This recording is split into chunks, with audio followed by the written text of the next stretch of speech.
السلام علیکم۔ جماعت ہفتم کی اسلامیات کی کتاب کے ساتھ حاضر ہیں۔ عزیز طلباء و طالبات، آپ سے گزارش ہے اسلامیات کی کتاب، قلم اور نوٹ بک کو پاس رکھیے۔ اسلامیات کی لیکچر اخلاصی نیت اور پوری ذمہ داری سے ریکارڈ ہو رہے ہیں۔ بشری تقاضوں کے مطابق اگر سخن کوئی غلطی ہو تو ہم اللہ کی بارگاہ میں معافی اور ہدایت کے طلبگار ہیں۔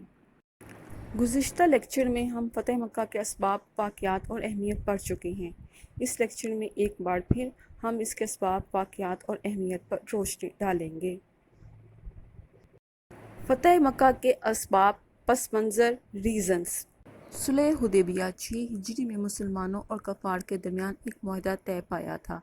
یہ ایک شرائط کفار مکہ نے خود ہی طے کی تھیں اور خود ہی 2 سال کے اندر ایک ایک کر کے توڑ دیں۔ معاہدے کی روح سے عرب قبائل جس سے ملنا چاہیں مل جائیں۔ بنو بکر کفار مکہ اور بنو حذیفہ مسلمانوں کے حریف بن گئے۔ بنو بکر اور بنو حذیفہ کے درمیان پرانی دشمنی تھی۔ 1.5 سال تک تو حالات بالکل نارمل رہے، لیکن ایک رات بنو بکر نے پرانی دشمنی جاگ اٹھی۔ ان لوگوں نے رات کی تاریکی سے فائدہ اٹھا کر بنو حذیفہ پر حملہ کر دیا۔ بنو حذیفہ نے جان بچانے کے لیے خانہ کعبہ میں پناہ لی تو بنو بکر نے حرم کی حرمت کا بھی خیال نہ رکھا اور وہاں جا کر بنو حذیفہ کا خون بہایا۔ بنو بکر کا ساتھ قریش مکہ نے بھرپور طریقے سے دیا۔ بنو حذیفہ کا ایک وفد آپ صلی اللہ علیہ وآلہ وسلم کی خدمت اقدس میں حاضر ہوا، سارا واقعہ سنایا اور آپ صلی اللہ علیہ وآلہ وسلم سے مدد کی اپیل بھی کی۔ بنو حذیفہ چونکہ آپ صلی اللہ علیہ وآلہ وسلم کے حریف تھے اور ان پر زیادتی بھی ہوئی تھی، آپ صلی اللہ علیہ وآلہ وسلم نے حضرت زمرہ رضی اللہ عنہ کو درج ذیل 3 شرائط دے کر مکہ مکرمہ روانہ فرمایا۔ یہ 3 شرائط درج ذیل تھیں: بنو حذیفہ کے مقتولین کا خون بہا ادا کر دیا جائے، بنو بکر کی حمایت سے دستبردار ہو جائیں، معاہدہ حدیبیہ کے ختم کرنے کا اعلان کر دیں۔ قریش مکہ نے جلد بازی کا مظاہرہ کرتے ہوئے تیسری شرط کو قبول کر لیا۔ جلد ہی انہیں اپنی غلطی کا احساس ہوا تو انہوں نے ابو سفیان کو نمائندہ بنا کر مدینہ منورہ روانہ کیا۔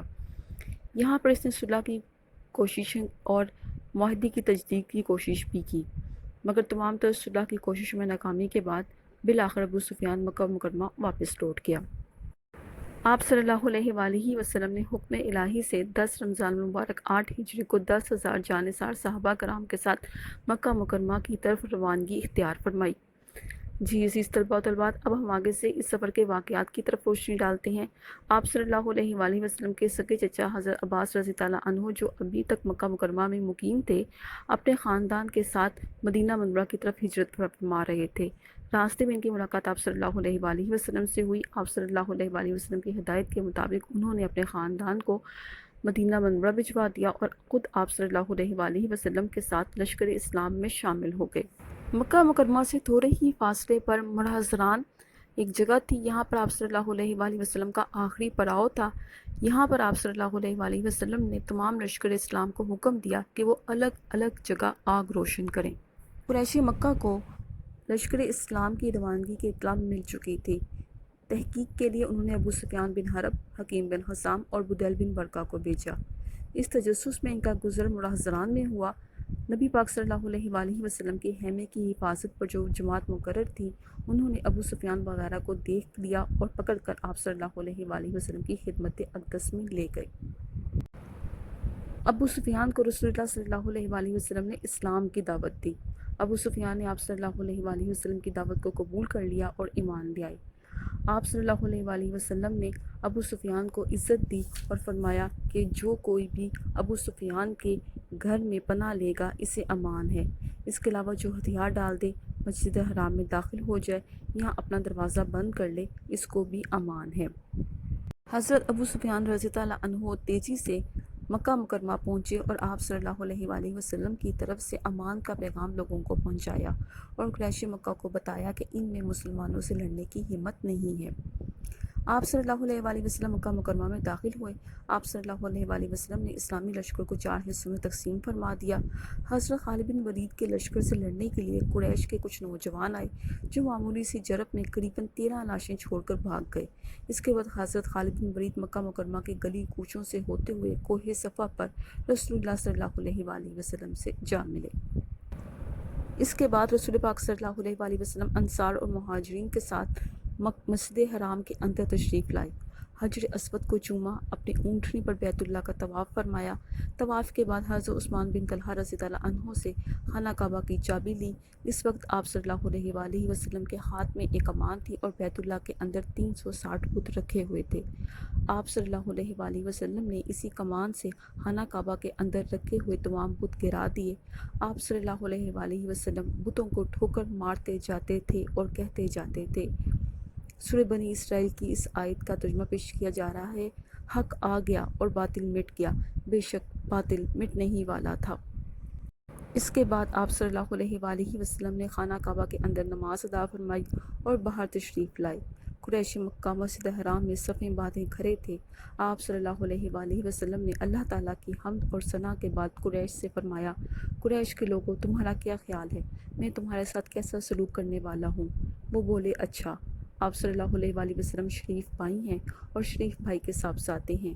آپ صلی اللہ علیہ وآلہ وسلم نے فرمایا: تو میں تم سے وہی بات کہہ رہا ہوں جو حضرت یوسف علیہ السلام نے اپنے بھائیوں سے کہی تھی، آج تم پر کوئی سرزش نہیں، جاؤ تم سب آزاد ہو۔ فتح مکہ کی اہمیت: نسل انسانی میں کوئی ایسی مثال نہیں ملتی جہاں اپنے بدترین دشمن کو اس طرح سے معاف کر دیا گیا ہو۔ آپ صلی اللہ علیہ وآلہ وسلم کے عفو اور درگزر اور رحم دلی سے قریش مکہ بھی ایمان لے آئے۔ فتح مکہ حق اور باطل کا فیصلہ کن معرکہ تھا۔ آپ صلی اللہ علیہ وآلہ وسلم اور صحابہ کرام نے اب خانہ کعبہ کی حد بندی فرما دی اور اب خانہ کعبہ اور بیت اللہ کا طواف دین اسلام سے تعلق رکھنے والا مسلمان ہی کر سکتا ہے۔ جی عزیز طلباء و طالبات، تاریخ اسلام میں سے اب ہم غزوہ حنین کے خاص نکات اور اہم پہلوؤں پر روشنی ڈالنے جا رہے ہیں۔ فتح مکہ 8 ہجری 10 رمضان المبارک کو ہوا۔ اس کے فوراً بعد ہی 6 شوال 8 ہجری کو آپ صلی اللہ علیہ وآلہ وسلم مکہ مکرمہ سے روانہ ہوئے اور 12,000 افراد کا لشکر آپ صلی اللہ علیہ وآلہ وسلم کے ساتھ تھا۔ حنین مکہ مکرمہ سے تقریباً 40 کلومیٹر کے فاصلے پر ایک وادی ہے۔ یہاں پر موجود 2 قبیلے خوارزم اور ثقیف تھے۔ اپنے آپ کو بہت طاقتور اور بہادر سمجھتے تھے، اسلام کا غلبہ پسند نہیں کرتے تھے۔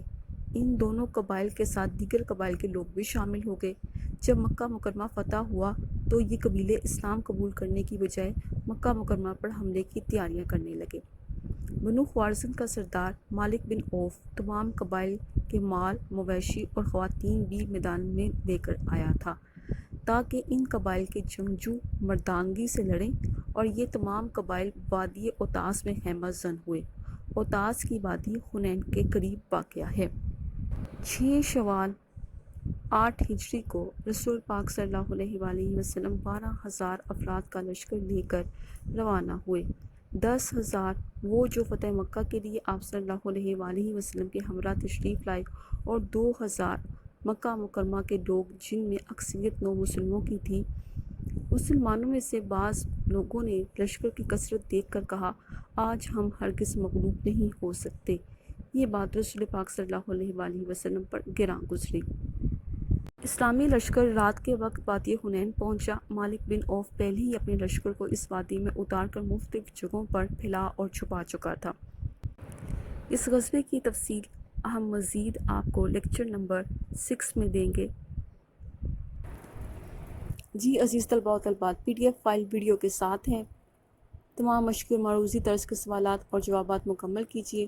نوٹ بک پر خوش خطی کیے خوب اچھے طریقے سے یاد کیجیے۔